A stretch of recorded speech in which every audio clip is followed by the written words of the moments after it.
السلام علیکم دوستو، ہمارے چینل میں خوش آمدید۔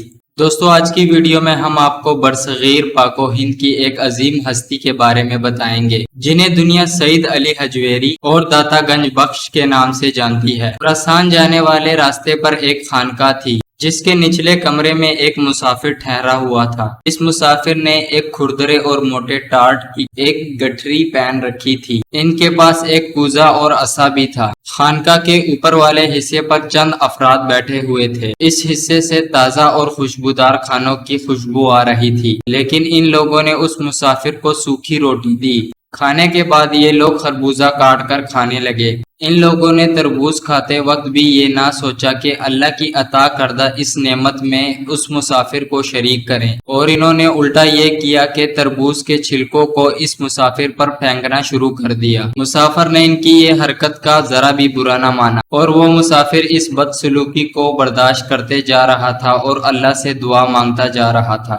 اس مسافر نے بعد میں ایک کتاب لکھی اور کتاب میں یہ سارا واقعہ بیان بھی کیا اور فرمایا، اس طرح ملامتی کا ایک بوجھ برداشت کرتے ہوئے میری ایک مشکل حل ہو گئی جس کے لیے میں مجاہدے کر رہا تھا اور سفر کی مشقت اٹھا رہا تھا۔ یہ مسافر اللہ کے ولیوں میں سے ایک ولی تھے۔ یہ سعید علی حجویری تھے جنہیں دنیا داتا گنج بخش کے نام سے جانتی ہے۔ آپ علم دین کے عالم اور پکے سچے انسان تھے۔ آپ نے پوری زندگی شریعت کے احکامات پہ عمل کرتے ہوئے گزاری۔ آپ نے واضح کر دکھایا کہ جو عمل ضروری ہے پرانے پھٹے کپڑے پہن لینا اور درویشوں جیسا حلیہ بنا لینا نہیں ہے، بلکہ دل میں اپنے خالق و مالک کی یاد بسی ہونی چاہیے، اور خاتم النبیین حضرت محمد صلی اللہ علیہ وسلم کے طور طریقوں پر عمل کر کر زندگی گزارنی چاہیے۔ آپ کا نام علی اور آپ کی کنیت ابو الحسن ہے، لیکن دنیا آپ کو داتا گنج بخش کے لقب سے جانتی ہے۔ آپ کی پیدائش کے بارے میں اختلافات پائے جاتے ہیں۔ زیادہ تر مورخین کا کہنا ہے کہ آپ کی پیدائش 400 ہجری بمطابق 10 یا 9 عیسوی میں ہوئی۔ آپ کا سلسلہ نسب حضرت حسن رضی اللہ تعالیٰ عنہ سے ملتا ہے۔ آپ رحمت اللہ علیہ کی جس وقت پیدائش ہوئی اس وقت سلطنت غزنوی تھی اور محمود غزنوی کی بادشاہت تھی، اور یہ سلطنت غزنوی کی عروج کا زمانہ تھا۔ حضرت علی حجویری ایک علم دوست گھرانے سے تعلق رکھتے تھے اور آپ کا خاندان ایک صوفیوں کا خاندان تھا۔ آپ کے ماموں کا لقب تاج الاولیاء تھا۔ آپ کے ماموں کی عزت کا اندازہ ایسے لگائیے کہ جس محلے میں آپ کے ماموں کی تدفین ہوئی وہ محلہ بھی تاج الاولیاء کے نام سے مشہور ہو گیا۔ ایک روایات کے مطابق حضرت علی حجویری رحمت اللہ علیہ اپنے شیخ طریقت حضرت ابو الفضل کے پاس دمشق کے ایک بستی بیت الجن میں موجود تھے جب محمد بن الحسن کا آخری وقت آیا۔ انہوں نے اپنے آخری وقت میں حضرت علی حجویری کو فرمایا، انہوں نے فرمایا کہ آپ لاہور جائیں، اور دوسری روایت میں یہ ملتا ہے کہ آپ سلطان غزنوی کی فوجوں کے ساتھ لاہور آئیں۔ حضرت داتا علی گنج بخش حجویری کو داتا گنج بخش کا خطاب کیسے ملا؟ اس سلسلے میں ایک روایت یہ ہے، جب حضرت خواجہ محی الدین چشتی جو کہ 500 ہجری 1006 عیسوی میں آپ کے مزار پر تشریف لائے اور وظیفہ پڑھنے کے بعد جب واپس جانے لگے تو یہ شعر پڑھا، گنج بخش فیض عالم مظہر نور خدا، نہ کسارا پیر کامل کاملا رہنما۔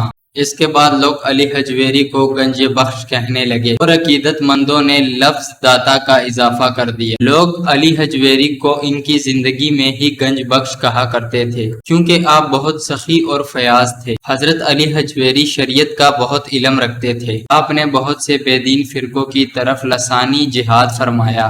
آپ کو حضرت ابو بکر رضی اللہ تعالیٰ عنہ اور حضرت عمر رضی اللہ تعالیٰ عنہ سے بہت عقیدت تھی۔ ایک دفعہ ایک شخص نے لباس میں پیوند لگانے کو بدعت قرار دیا۔ حضرت علی حجویری نے فرمایا، ریشم کا وہ لباس جو تم بادشاہوں سے مانگتے ہو اسے تم جائز قرار دیتے ہو، اور حلال طریقے سے لیا ہوا لباس کو تم بدعت قرار دیتے ہو۔ جب علی حجویری لاہور تشریف لائے تو آپ کی دلکشش گفتگو سے لاہور کے نائب، وہ سلطان محمود غزنوی کی طرف سے لاہور کے نائب حاکم تھے، وہ سلطان محمود غزنوی کی طرف سے لاہور کے حاکم تھے۔ حضرت علی حجویری بہت باعمل مسلمان تھے اور بہت با اثر شخصیت کے مالک تھے۔ ظاہری طور پر درویشوں جیسا حلیہ بنا لینا اور حقیقت میں درویشوں جیسا نہ ہونا آپ کو بہت ناپسند تھا۔ آپ رحمت اللہ علیہ نے علم کی تبلیغ اور دین کے لیے 40 سال سفر کیا، لیکن اس پورے سفر کے دوران آپ نے باجماعت ہی نماز ادا فرمائی۔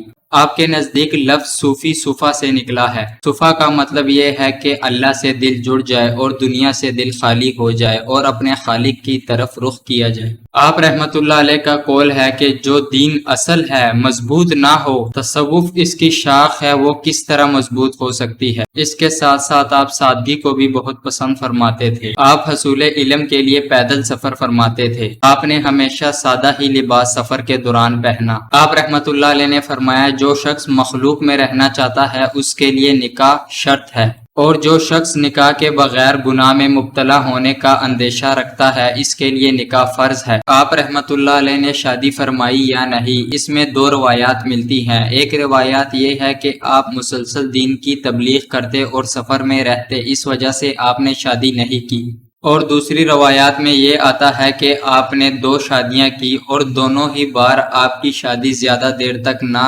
برقرار رہ سکی۔ آپ رحمت اللہ علیہ کی وفات میں بھی اختلافات ہیں۔ زیادہ تر مورخین نے آپ کی وفات کا وقت 465 ہجری 1072 عیسوی لکھا ہوا ہے۔ دوستو، داتا علی حجویری کا مقبرہ سب سے پہلے روایت کے مطابق سلطان محمود غزنوی کے پوتے مقصود غزنوی کے بیٹے سلطان ابراہیم غزنوی نے تعمیر کروایا تھا۔ ویڈیو پسند آنے کی صورت میں چینل کو سبسکرائب کریں اور ویڈیو کو زیادہ سے زیادہ شیئر کریں۔ شکریہ۔